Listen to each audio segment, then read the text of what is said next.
I'm playing the long game, I always have. It's why a lot of you have good relationships with me. I see you at different places. I know who you are, I care, I interact with you. Like, life is simple. Like, the truth wins.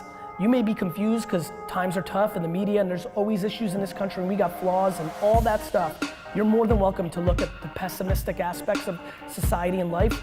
I choose to, in my 80, 90 years, hopefully on earth, to understand that I got to be a human being, which if you want to talk about big data and math, the rarity of actually becoming a person is insane.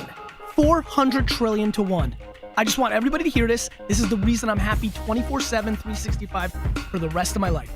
400 trillion to 1. The odds of becoming a human being.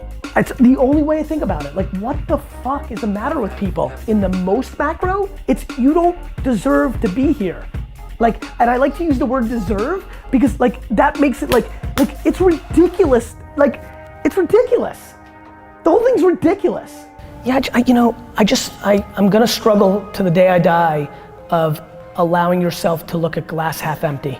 And now I understand it's DNA and it's wiring and it's, if you grow up with a mother who's extremely negative, it's a really tough situation to break out of. It's just proven, I've understood. You grew up in a tough town, I get it. There's a couple of issues with that. Number one, nobody cares. I kind of weirdly want people to pull over right now. I want you to look at that mirror, rear view mirror, right? That's what it's called, thank you. Yeah. I want you to look at it. You need to understand if you look at it, it's your fault. What do you mean? Everything in life is on you. That's the big punchline. Like, everybody's got stuff. The problem is nobody cares. And once you understand that nobody cares, and you're complaining to empty air, you start going in a little bit of a different direction. And yeah, I mean, I like putting out positivity. What's happening right now is the small minority of people that are mad and angry and hateful and dark are much louder than the big percentage of us that are happy and excited and feel great. And because of the way technology works, they are much louder than they've ever been before.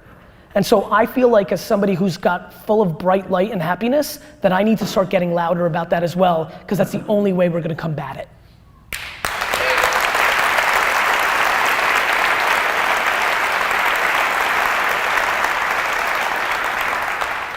And you know what? That right there in real time is what it's all about, because if that's the thing that's gonna get the loudest clap so far from this conversation, that's what we need to be focusing on. I want to be on the offense of positivity, not dwell, and understand how we got here.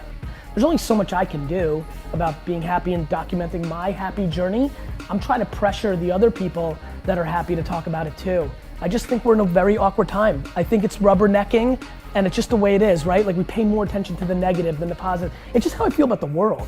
Like, I think human beings are the most underrated thing of all time. When I think about our capabilities to eliminate each other, I'm being serious. I know it's kind of a weird place to go, but like, the fact that we're still here, we are hardwired in a way that allows us to protect each other in a net game. Negativity is a lot easier to sell. That's why it's working. Like, what I do for a living is much harder. I'm trying to win on positivity, which is the hardest sell. I feel more responsibility than ever as somebody who is happy and wants other people to be happy genuinely.